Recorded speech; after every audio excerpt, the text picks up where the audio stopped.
संगणकाचे वेगवेगळे प्रकार पाहून झाल्यानंतर आपण संगणकाची इनपुटची साधने किंवा इनपुट डिव्हाइसेस कुठले कुठले आहेत ते पाहणार आहोत.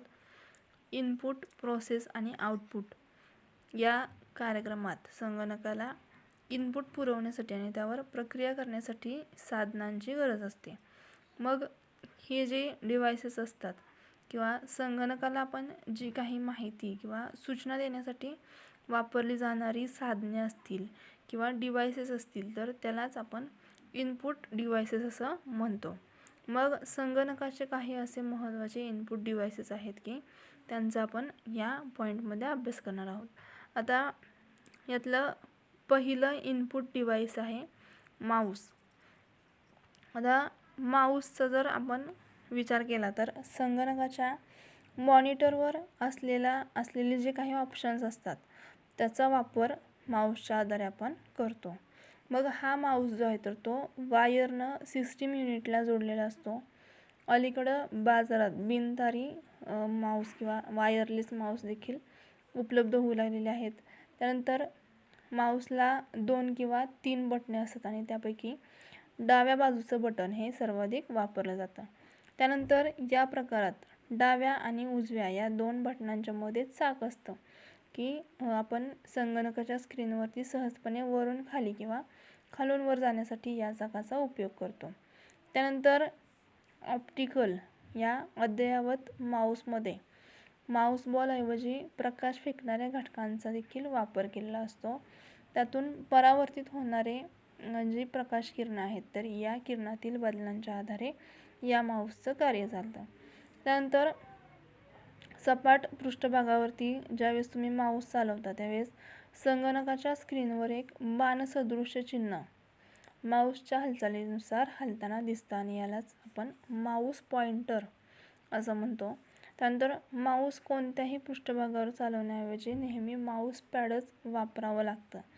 माऊस पॅड जो असतो तर तो एक प्लॅस्टिक किंवा रबरानं बनवलेली बारीक आणि छोटीशी चटई असते. त्यावर माऊस चालवता येतो. त्याच्या पृष्ठभागावरील अगदी आवश्यक तेवढ्याच खरबरीतपणामुळं माऊस व्यवस्थित चालतो आणि माऊस पॉइंटर हव्या त्या दिशेला अचूकपणानं नेणं सोपं होतं. याउलट काच किंवा लाकडाच्या गुळगुळीत पृष्ठभागावर माऊस बरोबर चालत नाही किंवा तो वरच्यावर असंबद्धतेनं जाऊ शकतो. त्यानंतर दुसरं इनपुट डिव्हाइस आहे कीबोर्ड. आता संगणकावरती आपण ज्यावेळेस शब्द टाईप करतो त्यावेळेस त्याचा कीबोर्डचा वापर केला जातो आणि यालाच स्टँडर्ड इनपुट डिव्हाइस असं देखील म्हणतात. संगणकाचा कीबोर्ड हा टाईपरायटरसारखा असतो. मात्र संगणकाच्या कीबोर्डमध्ये काही जास्त कीज असतात. मग सध्याचा प्रचलित कीबोर्ड हा लॉय कीजचा असतो. कीबोर्डवरती विविध प्रकारच्या कीज असतात आणि या कीजचं वर्गीकरण हे आपल्याला इथं दिलेलं आहे. पहिल्या कीज असतात तर त्या आहेत अल्फान्यूमरिक कीज. आता या कीज कुठल्या असतात तर अक्षरे असलेल्या आणि आकडे असलेल्या. त्यानंतर दुसरा प्रकार आहे कीजचा पंक्च्युएशन कीज. यामध्ये पंक्च्युएशन म्हणजेच वेगवेगळे जे चिन्ह आहेत यामध्ये विसर्ग असेल, अर्धविराम, प्रश्नचिन्ह, एकेरी, त्यानंतर दुहेरी विरामचिन्ह अशा प्रकारची जी काही चिन्ह आहेत तर ती या पंक्च्युएशन कीजवरती असतात. त्यानंतर स्पेशल कीज.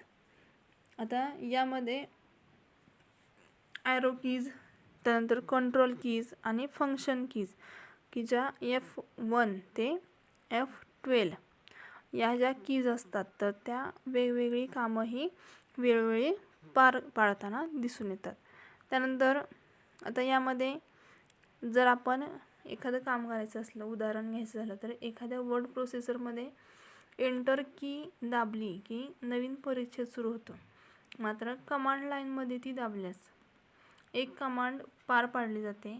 काही विशिष्ट प्रकारची कामे पार पाडणारी बटणे म्हणजेच फंक्शन कीज यांना F1, F2, F3 अशा पद्धतीनं F12 पर्यंत नावे दिलेली असतात आणि या कीजच्या कामाचं स्वरूप हे सॉफ्टवेअरनुसार बदलतं.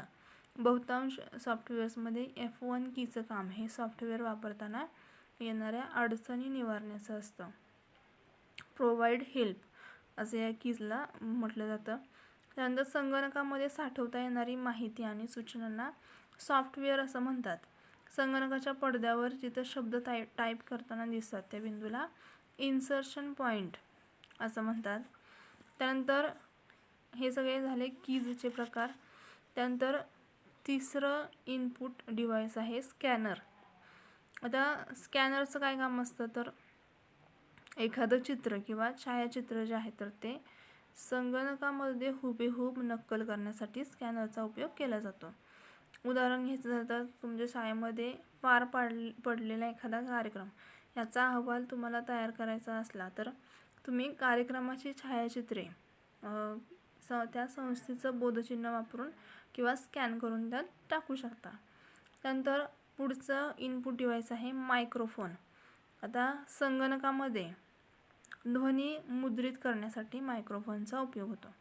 मायक्रोफोन्स ध्वनिलहरीचं श्राव्य संकेतांमध्ये रूपांतर करतात. आकृतीमध्ये तुम्हाला या मायक्रोफोनचं चित्र दिलेलं आहे. त्यानंतर वेब कॅमेरा. तर दृश्य चित्रणाचं रूपांतर डिजिटल संकेतात करू शकणाऱ्या उपकरणास वेब कॅमेरा असं म्हणतात. संगणकाला जोडलेला वेब कॅमेरा हा एका अर्थानं संगणकाचा डोळा असतो आणि त्याच्या सहाय्यानं आपला स्वतःचा फोटो काढून तो संगणकामध्ये साठवून ठेवू शकतो आपण. त्यानंतर व्हिडिओ कॉन्फरन्सिंगसाठीही वेब कॅमेऱ्याचा उपयोग होतो. तर अशा पद्धतीनं ही सगळी झाली संगणकाची इनपुटची साधनं. त्यानंतर संगणकाची आउटपुटची साधनं कुठली आहेत किंवा आउटपुट डिव्हाइसेस कुठले आहेत तर यांचा आपण अभ्यास करणार आहोत. आता संगणकावरील माहिती ही वापरकर्त्यासाठी सादर करू शकणाऱ्या कोणत्याही साधनाला आउटपुट डिव्हाइस असं म्हणतात. म्हणजेच तुम्ही संगणकात जी काही माहिती इनपुट माध्यमांच्या द्वारे इनपुटच्या साधनांच्या द्वारे जी माहिती आपण साठवलेली आहे तर ती माहिती आपण आउटपुटच्या सहाय्यानं पाहू शकतो. मग ही जे आउटपुट डिव्हाइसेस आहेत तर ती संगणकाच्या सिस्टीम युनिटला 3 महत्त्वाचे आउटपुट डिव्हाइसेस जोडलेले असतात आणि ते कुठले आहेत तर पहिलं आहे मॉनिटर, दुसरं आहे प्रिंटर आणि तिसरं आहे स्पीकर्स. आता यातील पहिलं आउटपुटचं साधन आपण पाहणार आहोत. पहिलंच आउटपुटचं साधन आहे मॉनिटर.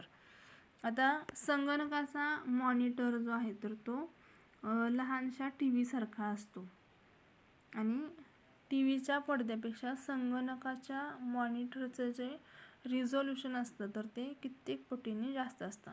त्यामुळं TVपेक्षा संगणकावर दिसणारे जे चित्र आहेत तर ती उच्च दर्जाचे असतात. संगणकावरची माहिती दाखवण्यासाठी या मॉनिटरचा उपयोग होतो. मग मॉनिटरवर टेक्स्ट आणि ग्राफिक्स दिसतात. ते ऑन आणि ऑफ करण्यासाठी स्वतंत्र बटन असतं. त्यानंतर दुसरं आहे प्रिंटर. तर संगणकामधील जी माहिती आहे तर ती कागदावर छापण्यासाठी प्रिंटरचा उपयोग होतो. बाजारात रंगीत आणि कृष्णधवल छपाई करणारे प्रिंटर्स उपलब्ध असतात. डॉट मॅट्रिक्स, त्यानंतर इंकजेट आणि लेझर हे प्रिंटरचे प्रकार आहेत. तर अशा पद्धतीनं प्रिंटरचं देखील कार्य हे अतिशय महत्त्वाचं आहे की जे एक महत्त्वाचा आउटपुट डिव्हाइस आहे. त्यानंतर तिसरं आहे स्पीकर्स. संगणकामधील ध्वनीच्या फाईल्स या स्पीकर्सद्वारे ऐकता येतात. स्पीकर्स जे आहेत तर ते संगणकामध्ये अंतर्गत भागाशी जोडलेले असतात किंवा संगणकाला बाहेरून जोडलेले असतात.